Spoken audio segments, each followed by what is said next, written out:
wararkii ugu dambeeyay daawashada qiimaha badan iyo dagaalada aadka u baahan weli sii socda ayaa muujinaya in madaxweynaha dalka Mareykanka Donald Trump uu gabi ahaanba lagu eedeynayay in uu lumiyay majraha dagaalka iyo sidoo kale kan orahaha la isku dubarinaanaha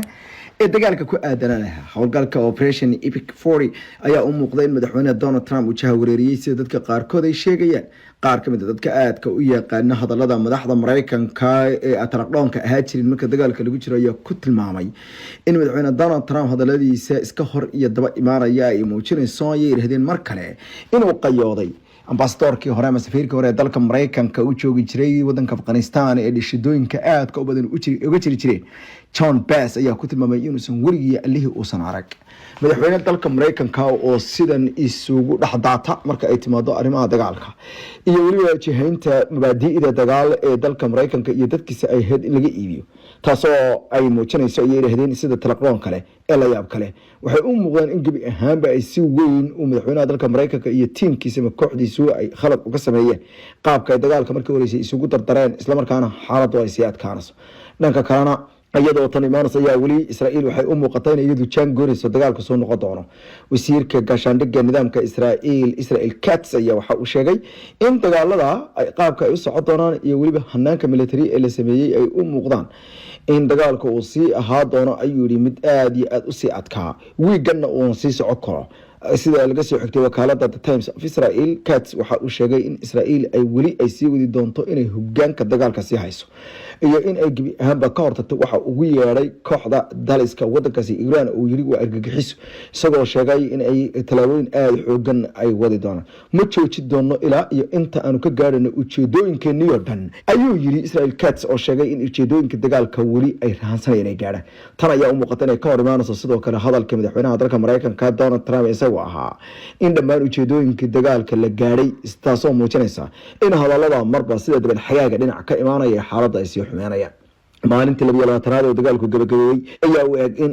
ay sii socoto weer iyo weerarciiska ayadoo dhinaca kalena wararku ay sheegayaan in gabi ahaanba xataa xisaabihii ugu dambeeyay oo dhan ay soo afjartay weerarkii ugu dambeeyay lagu qaaday Daigo Gracia aga loo yaqaan dhulbaraha biyaha Indian Ocean halkaas oo saldhigga militariga ee dalka UK uu ku leeyahay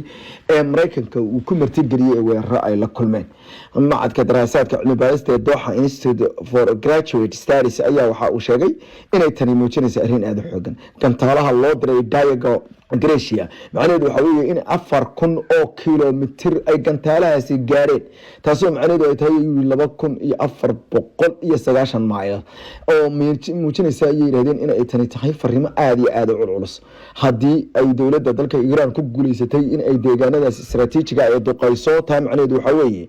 in xataa ay weerari karto markaasi London iyo magaalooyin kale ayna ka dhigan tahay in dawladda dalka Iran gantaalaha ay haysato qaarkood ay yihiin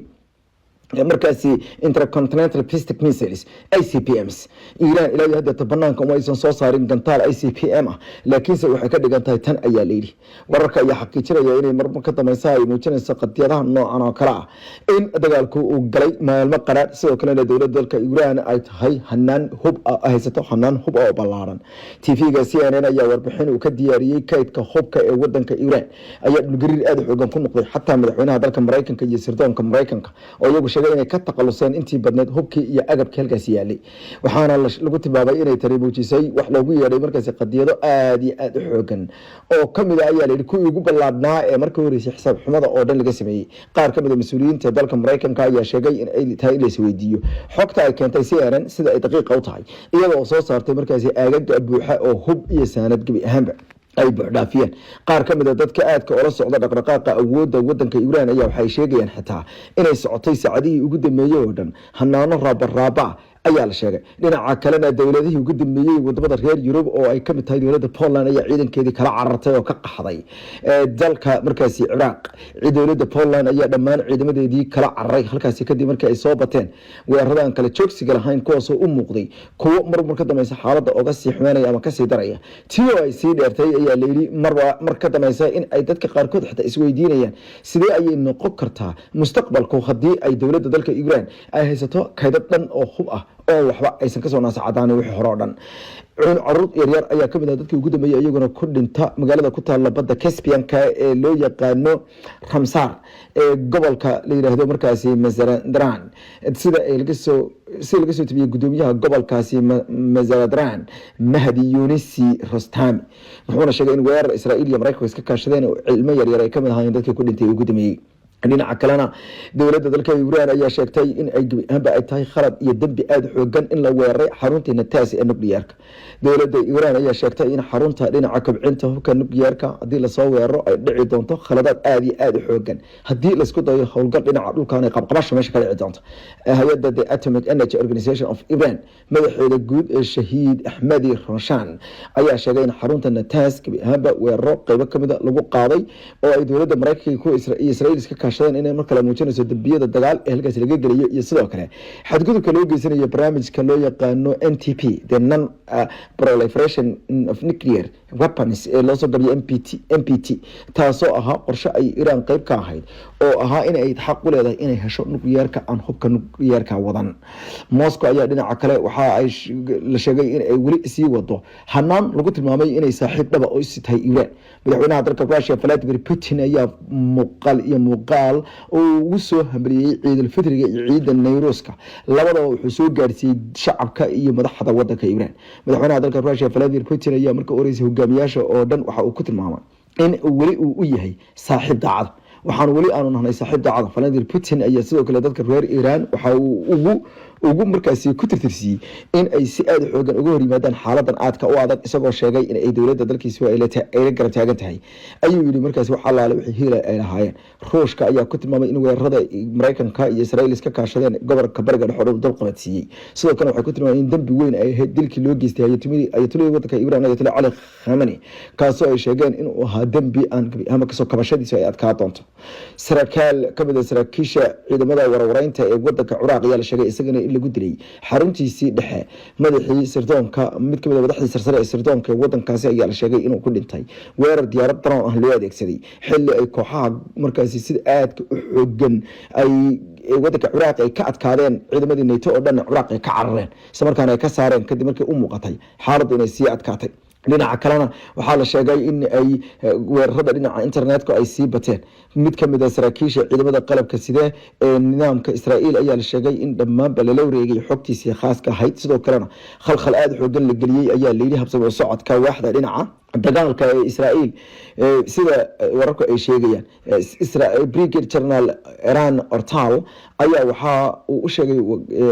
la sheegay inuu kamid ahaa dadka xogtiisa loo dhacay gaar ahaan emailkiisa khaaska la qaatay ciidamada markaasi isugu yeeray kooxda loo yaqaan Handalla oo ayagu ah kuwa qaada talaabooyin ayaa sheegay in ay 100,000 oo dukumeenti oo muhiim ah gacanta kaga dhigeen Israa'iil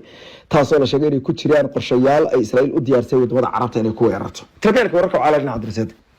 wargelin muhiim ah ma doonaysaa waalidkaaga oo dhintay ama sariiryaal oo xanuunsan in lagaga soo cumreeyo bisha barakaysan ee Ramadaan cumrada bisha barakaysan ee Ramadaan waxay u dhigantaa xaj lala xajiyay nabiyullaahi Muhammad nabadgeliye naxariisi korkiisa ahaatee waxaana fursadan kaaga faa'iideynaya shirkadda At-Taqwa oo ku sameysay qiimo dhimis ballaaran inta lagu guda jiro acmaasha cumrada waxaa lagu soo duubayaa muuqaallo ku saabsan qaabka ay cumradu u dhacday haddaba wixii faahfaahin intaa dheer nagala soo xiriir cinwaanada iyo taleefanada shaashada kaaga muuqda warar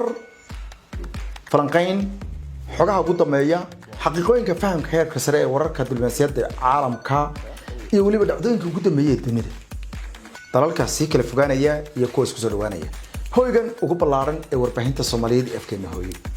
fadlan nagu soo fiir isla markaana nala daadihi adiguna gaarsii asxaabteena si ay iyaguna uga faa'iideystaan barnaamijyada iyo wararka